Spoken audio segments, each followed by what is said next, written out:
जन्म हो जाए तो लोगों के चेहरे उतर जाते हैं। अगर लड़का का जन्म हो तो घर में खूब बधाइयां पड़ती हैं, खूब दान लुटाए जाते हैं, बहुत खुशी मनाई जाती है। और कन्या का जन्म अगर हो जाए तो ऐसा लगता है कि घर में मातम सा छा गया हो। इतना फर्क क्यों है भाई? जहां से बेटा आता है वहीं से बेटी आती है, लेकिन बेटियों के जन्म पर खुशी क्यों नहीं होती? माँ तो चलो बच्चे को जन्म देती है, माँ के लिए तो दोनों बराबर हैं, बेटा हो या बेटी, मगर परिवार वालों को खुशी नहीं होती। ये बात बिल्कुल सत्य है। उसमें भी एक कारण है, जो लोग ऐसे हैं जिनके पास धन नहीं है और उसके घर में अगर कन्या का जन्म हो जाए तो वो माँ और पिता यही सोचता है कि भगवान तुमने कन्या तो दे दी, लेकिन इसका विवाह कैसे करेंगे। इसीलिए लोगों को चिंता होती है, क्योंकि आजकल दहेज की मांग कुछ ज्यादा बढ़ चुकी है। तो मेरे पास इतना धन नहीं है जो मैं 20 लाख 25 लाख दे करके अपनी कन्या के पीले हाथ कर सके। इसी कारण एक बाप का दिल दुखी होता है अगर घर में कन्या का जन्म हो जाए। लेकिन याद रखना मेरे भाइयों कि भगवान जिसे भेजता है वो अपनी किस्मत लेके आता है। कोई किसी को नहीं खिलाता, कोई किसी को कुछ नहीं देता, हर व्यक्ति अपनी किस्मत का ले जाता है। और दूसरी बात, अगर आप लोग इसलिए परेशान होते हो कि मेरे पास इतना धन नहीं है, मैं अपनी कन्या का विवाह कैसे कर सकूं, तो याद रखना हम आपको एक उपाय बताते हैं।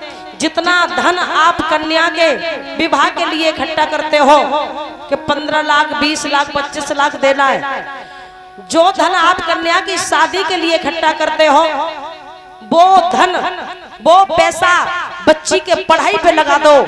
अगर अपनी बच्ची को पढ़ा लिखा के तैयार कर दोगे, काबिल बना दोगे, तो दहेज देने की जरूरत नहीं पड़ेगी।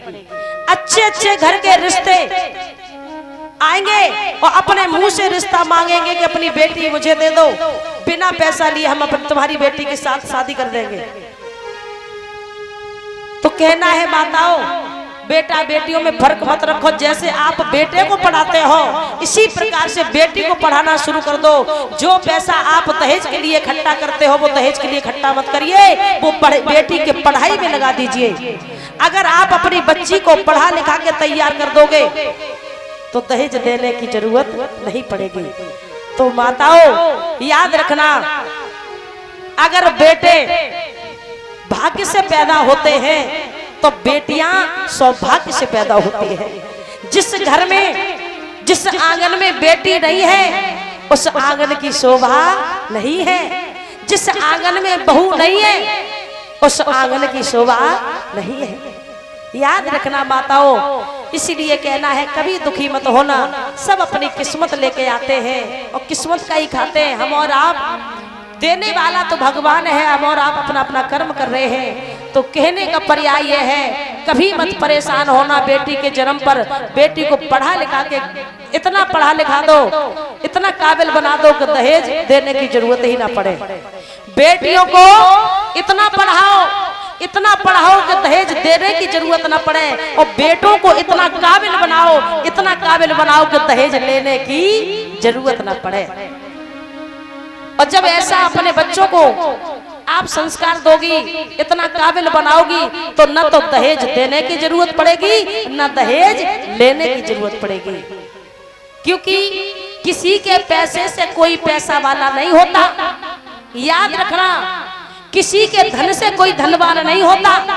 व्यक्ति अपनी कमाई से ही धनवान बन सकता है। दहेज कितना भी मिल जाए, कब तक खाओगे, जिंदगी नहीं कटेगी। जब खुद कमाओगे तब धनवान बनोगे। तो बस यही कहना है माताओं, अपनी बेटियों को कभी पीछे मत रखें। जैसे आप बेटों के लिए मेहनत करती हो, पढ़ाती लिखाती हो, ऐसी बेटियों को भी पढ़ाओ, बेटियों को आगे बढ़ाओ, जो दहेज देने की जरूरत ही ना पड़े। और बेटियां जो होती हैं, माताएं जो हमारी बेटी हैं, सत्य बात तो ये है, माताएं, एक लड़की जो होती है इतना बड़ा त्याग करती है, जीवन में इतना बड़ा त्याग करती है कि दुनिया में कोई नहीं कर सकता। सबसे बड़ा त्याग एक सन्यासी का बताया जाता है कि जो सन्यासी होता है वो अपने जीवन में बहुत बड़ा त्याग करता है। इस भारत में सबसे बड़ा त्याग सन्यासी का होता है।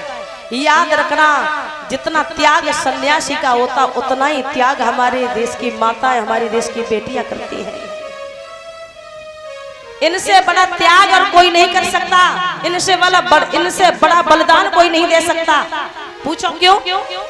जिस घर में जन्म लिया, जिस घर में पाल परोस के बड़ी हुई, माता पिता ने पलकों पे बिठा के रखा, वो अपना घर छोड़ के दूसरे के घर को अपनाती है। किसमें इतना सामर्थ होगा?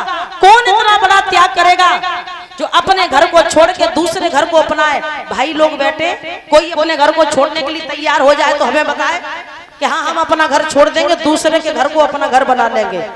नहीं, कोई नहीं कर सकता।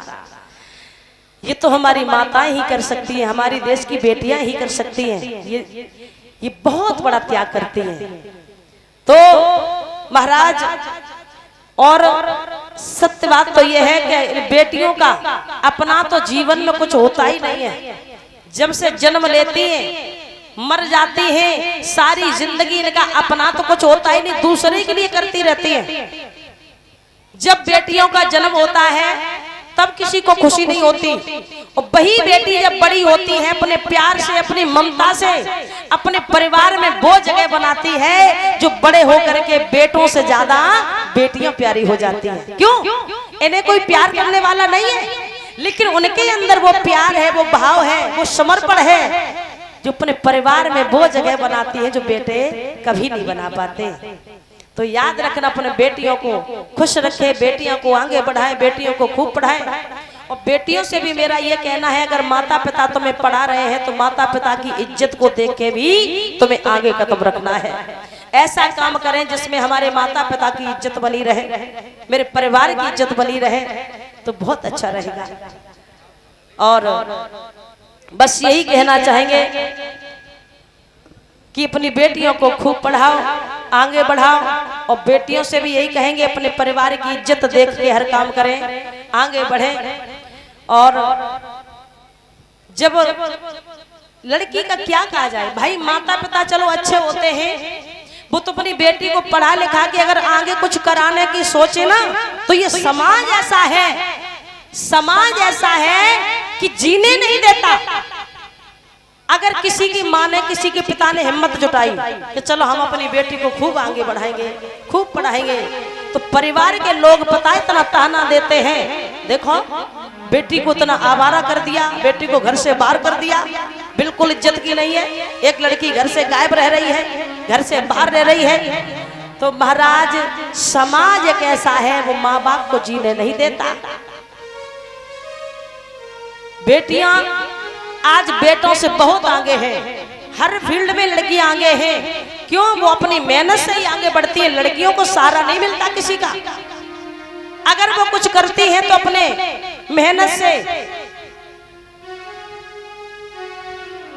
और अगर लड़की कुछ करना चाहे तो घर वाले ही होते हैं टांग खींचने वाले, नीचे गिराने वाले, कोई इन्हें सहारा देने वाला नहीं होता।